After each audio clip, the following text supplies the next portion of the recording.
Tayland seyahatim sırasında küçük bir köyde iş buldum ve fil bakıcısı oldum. Her gün saatlerce ormanda fillerle yürüdüm, onları besledim ve fillerin ilginç özelliklerini öğrendim. Peki Tayland'da nasıl fil bakıcısı oldum? Fil bakıcılığı nasıl bir deneyim? Ve en önemlisi filler burada ne kadar özgür? Gelin birlikte fillerin doğasına doğru bir yolculuğa çıkalım. Videoya başlamadan önce bu seyahatimin destekçisi ve yurt dışında internet ihtiyacımı kolayca çözmemi sağlayan Esim Ayo'ya teşekkür ederim. İlerleyen dakikalarda size özel bir kampanyayı da paylaşacağım. Şimdi videoya geçelim. İyi seyirler. Evet, şu an saat 9 ve çalışmaya başladık. İşimiz de şu, fillerle ormanda yürüyüş yapmak. Kulağa ne güzel geliyor değil mi? Gerçekten hayalimdeki iş gibi. Şimdi fillerin yanına gidiyoruz, onları alacağız ve ormandaki yürüyüşümüze başlayacağız.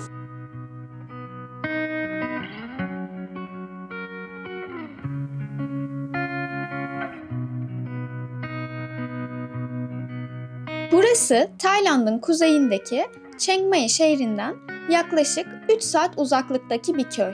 Burayı gönüllü işler yapabileceğiniz bir uygulamadan buldum ve ilanı görünce buranın sahibi Jack'e hemen mesaj attım. Jack'in 2 tane fili var ve burada onlara bakıyor.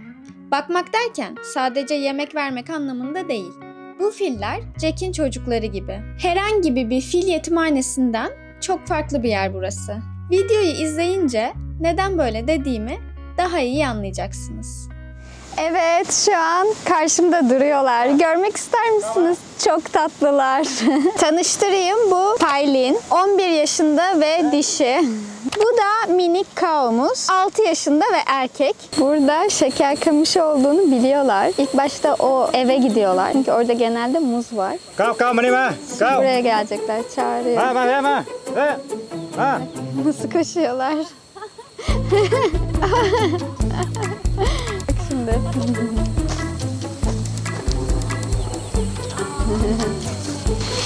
Bak nasıl yiyorlar.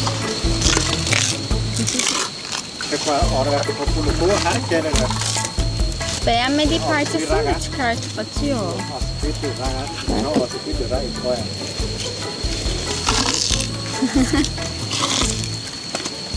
Yes! Herkes yemeğini önüne alıyor, baksanıza. Kao birazcık şeker kamışı aldı, buraya getirdi. Paylin buraya giremiyor ve kendi şeker kamışını ayırdı resmen. Oh, afiyet olsun. Birazcık da ot yiyor. Just wait. Ya of, sürekli yiyorlar. Gerçekten sürekli yiyorlar. Aslında bütün yürüyüş böyle geçiyor. Yani yürümekten çok onların yemesini bekliyoruz. 2 adım atıyorlar, sonra tekrar yiyorlar. 2 adım daha atıyorlar, sonra tekrar yiyorlar. Çok yiyorlar.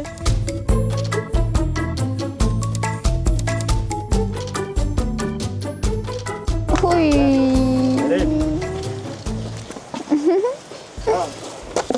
Bu arada filler 20 kelimeden fazla biliyor. Mesela şu an Jack onlarla konuşuyor. Aslında köpekler gibi komut alıyorlar. Gel, git, dur, bunları biliyorlar. Ama çoğu zaman dinlemiyorlar. Çünkü biraz yaramazlar. Değil mi? Şu an oradan gitmek istiyor. Ama asıl yolumuz burası. Bak dinlemiyor. Yine kendi istedikleri yoldan gittiler. Baksanıza nasıl çıkıyorlar. Çok büyük olmalarına rağmen böyle yokuşları çok kolay çıkıyorlar. Dengeleri çok iyi. Hoş geldin. Oh. Hortumuyla nasıl sarıp da alıyor. Bazen ayaklarını da kullanıyor. Dalı ayağıyla tutup hortumuyla böyle çekiyorlar. Şuradaki saçlarını gördünüz mü? Çok komik ya. Çim adam gibi. Paylin'in de var. Değil mi? Bakın burası filin göbeği. Sizce kaç kilo Kao? Küçük olan. Ben de bunu çok merak ettim ve ilk sorduğum şey kaç kilo oldukları oldu. Yani tabii ki de ölçemiyorlar. Hani tartamıyorlar şu an ama yaklaşık olarak Kao 800 kilo civarında. Paylin de 1000 kilo civarında. Ay bak şu an iniyor. Çok tatlı iniyorlar. Bu şekilde iniyorlar. Ve ne kadar yiyorlar sizce biliyor musunuz? Filler ağırlığının yaklaşık %10'unu yiyor her gün. Yani günde 80 kilo yiyor. Kao Paylin'de 100 kilo yiyor. Filler bu arada otçul besleniyor. En çok sevdikleri şey muz tabii ki de. Onun dışında şeker kamışını çok seviyorlar. Bambuya bayılıyorlar ama hemen hemen her şeyi yiyorlar. Günlerinin %70'i yemek yemekle geçiyor desek gerçekten yalan olmaz. Bakar mısınız göbeğe? Tosuncuk ya, tosuncuk. Of. Bu arada kuyruklarını bu şekilde sallıyorlarsa her şey yolunda demek. Ve kulakları sürekli sallanıyorsa bu şekilde her şey yolunda demek. Ama kulakları büyürse ve kuyruğu böyle havaya kalkarsa korktukları anlamına geliyormuş.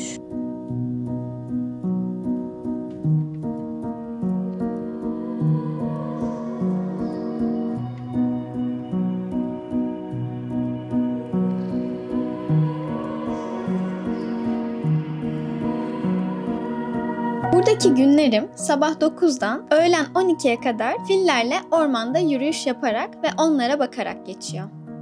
12'de kaldığımız bungalova gelip öğle yemeği yiyoruz. Sonrası ise tamamen bana ait.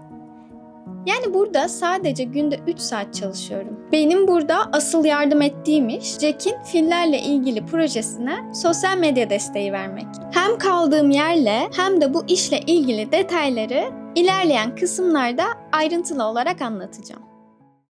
Videoyu kısacık bölüyorum çünkü size bahsetmek istediğim bir şey var. Siz bu videoyu izlerken ben Bangkok'ta geziyorum ve böylece bana en çok gelen soru olan yurt dışında interneti nasıl hallediyorsun'u yanıtlamak istiyorum. Ben uzun bir zamandır eSIM-IO kullanıyorum. eSIM-IO 160'tan fazla ülkede rahatlıkla internete bağlanabileceğiniz bir uygulama. Üstelik OneSIM özelliği sayesinde telefonunuza sadece bir kere eSIM kurup ömür boyu kullanabilirsiniz. Bunun için uygulamayı indirmeniz ve hesabınıza bakiye yüklemeniz yeterli.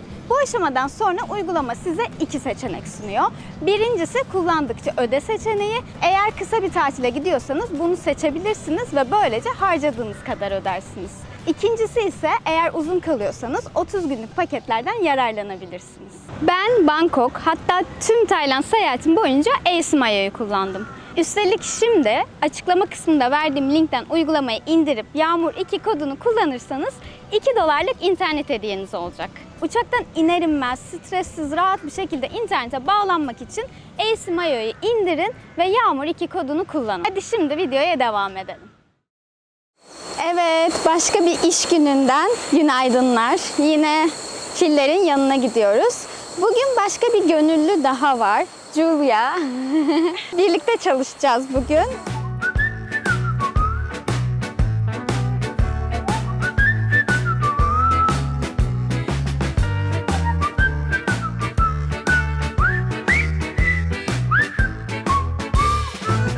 Böyle sırtlarına çok fazla toprak atıyorlar. Böceklerden ve güneşten korunmak için. Dün ne olmuş biliyor musunuz? Kao biraz yaramazlık yapmış ve gece başka birisinin tarlasına girmiş ve bütün muzları yemiş. Muz ağacına saldırmış ve bakın ne olmuş. Fazla muz yemek onlarda ishal yapıyormuş ve bugün ishal olmuş. Çok komik ya gerçekten.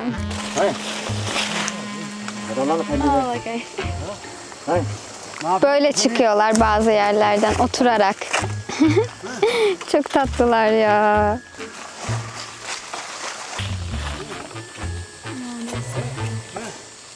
Biraz ferahlama zamanı. Çok yedikleri için neredeyse saatte bir tuvalete çıkıyorlar.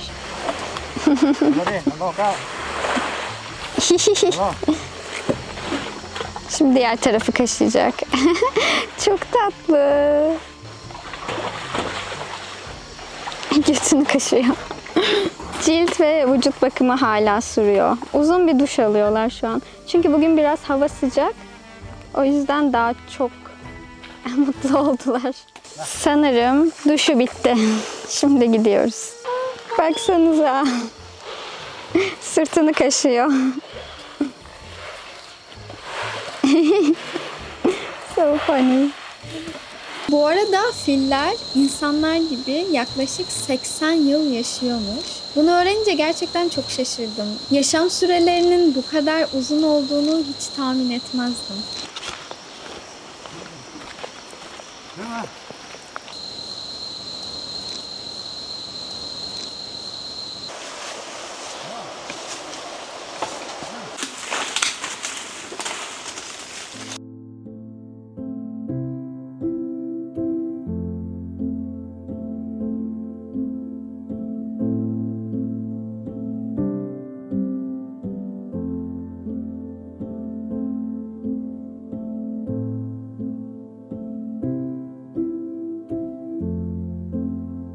Burada neredeyse hiç olmadığım kadar huzurlu ve mutlu hissediyorum kendimi.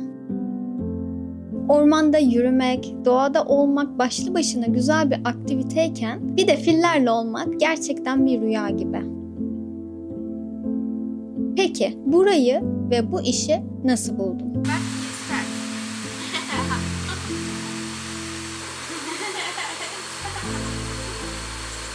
Evet, şimdi yürüyüşten geldik. Öğle yemeği yedik, çok acıkmıştık. Ve ben de kendime bir kahve koydum. Sizin sorularınızı yanıtlamaya geldim. Instagram'da burada olduğumu paylaştım ve çok fazla soru aldım. Gönüllü işlerde çalışmak nasıl bir şey? Ya da gönüllü işlerde çalışarak dünyayı gezmek mümkün mü gibi. Öncelikle ben bu işi Worldpackers uygulamasından buldum. Worldpackers, gönüllü işler yaparak gezebileceğiniz bir uygulama. Peki bu sistem nasıl işliyor?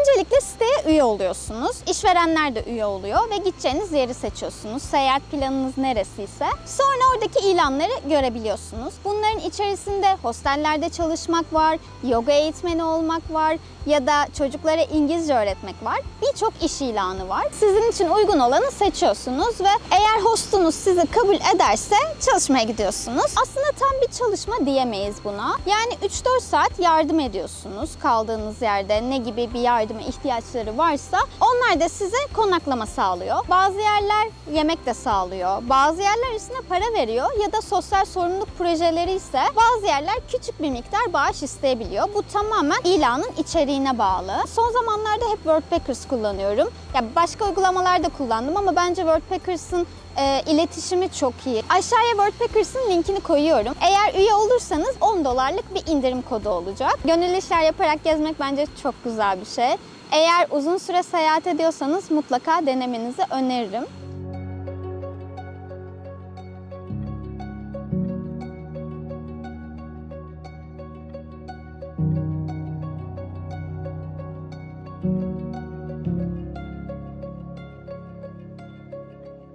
Buraya gelmeden önce fillerin doğada kendi başlarına yaşayabileceğini düşünüyordum. Evet, vahşi filler doğada tek başlarına yaşıyor.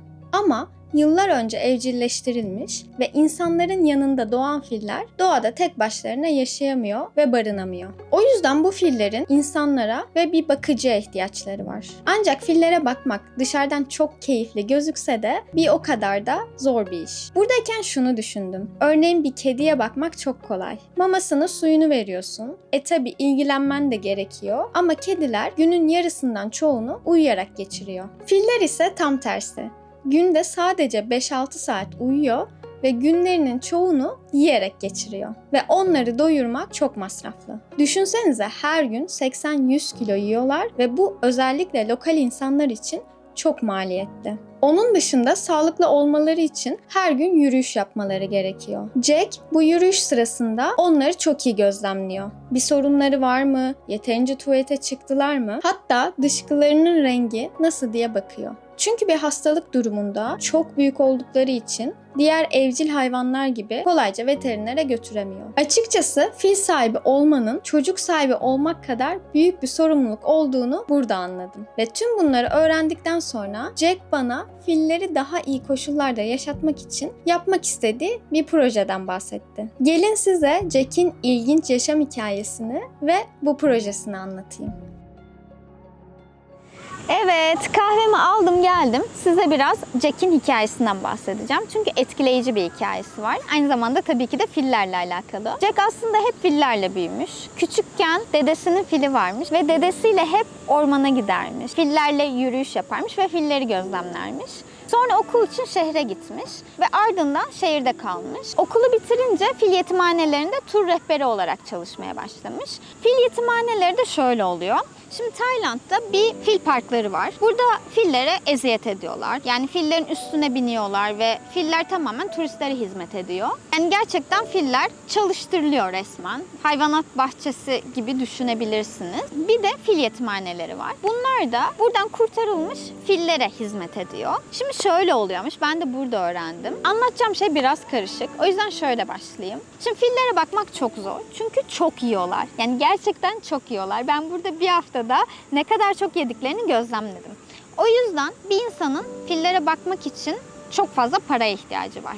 Ve Tayland'da da bunu en iyi turizmle yapabiliyorlar. Çünkü lokallerin bunu karşılayabilecek gücü gerçekten yok. Fil sahipleri de genelde şöyle yapıyor. Hayvanlarını fil yetimhanelerine götürüyor. Fil yetimhaneleri turistlerle fil sahiplerini buluşturan bir aracı gibi düşünün. Filler buraya geliyor. İşte burada yürüyüş yapıyor. Dereye giriyor. Ve burada bir gün geçiriyorlar. Turistler de daha etik bir şekilde filleri görebiliyor ve fillerle vakit geçirebiliyor. Jack böyle bir yerde çalışmış yaklaşık 10 yıl. Ve 10 yıl içerisinde şunu gözlemlemiş. Filler yetimhanede bile yeterince özgür değil. Çünkü şöyle düşünün. Mesela 3 grup var. Sabah, öğle, akşam. Ve filler o 3 grupla vakit geçiriyor. Ama bunlarla vakit geçirirken yeterince ormanda yürüyemiyor mesela. Ya da yeterince beslenemiyor. Çünkü yetimhanelerde genelde muz ve şeker kamışı veriyorlar fillere. Ama fillerin aslında birçok şey yemesi lazım. Yani birçok bitkiyi yemesi lazım daha sağlıklı olabilmeleri için. Çünkü sadece şeker kamışı ve muz yerlerse bağışıklık sistemleri çok güçlü olmuyor. Jack tam bu duruma üzülürken pandemi olmuş. Tabii pandemi döneminde turizm tamamen durduğu için Jack işten çıkarılmış.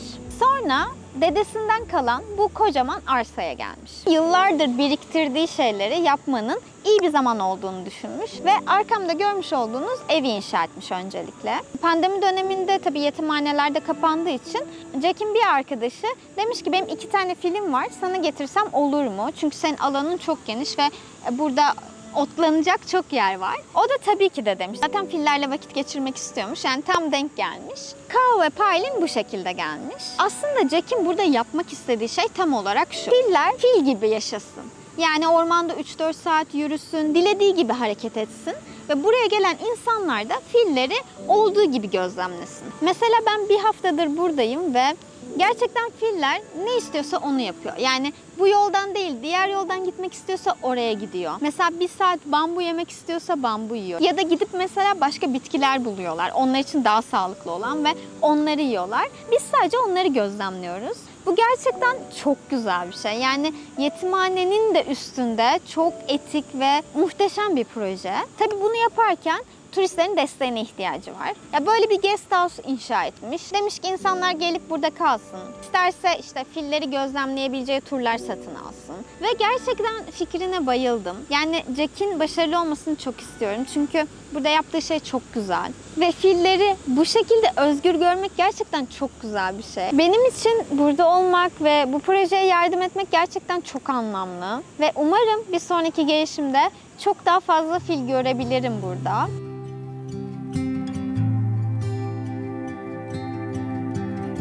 Tayland'da en huzurlu ve en mutlu olduğum günler sanırım burada geçirdiğim günlerdi. Fillerle olmak, onların doğasını gözlemlemek, onlar hakkında yeni şeyler öğrenmek çok keyifliydi. Buradan ayrılırken hem hüzünlü hem de bu deneyimi yaşadığım için mutluydum. Açıklama kısmına bu işin Workpackers ilanını ve Jack'in web sitesini ekleyeceğim. Gelip kalmak ya da gönüllü çalışmak isterseniz tüm detaylara oradan ulaşabilirsiniz. İzlediğiniz için çok teşekkür ederim. Videoyu beğendiyseniz abone olmayı, yorum yapmayı, beğenmeyi unutmayın. Çünkü destekleriniz çok önemli. O zaman bambaşka bir seyahat videosunda görüşmek üzere diyelim.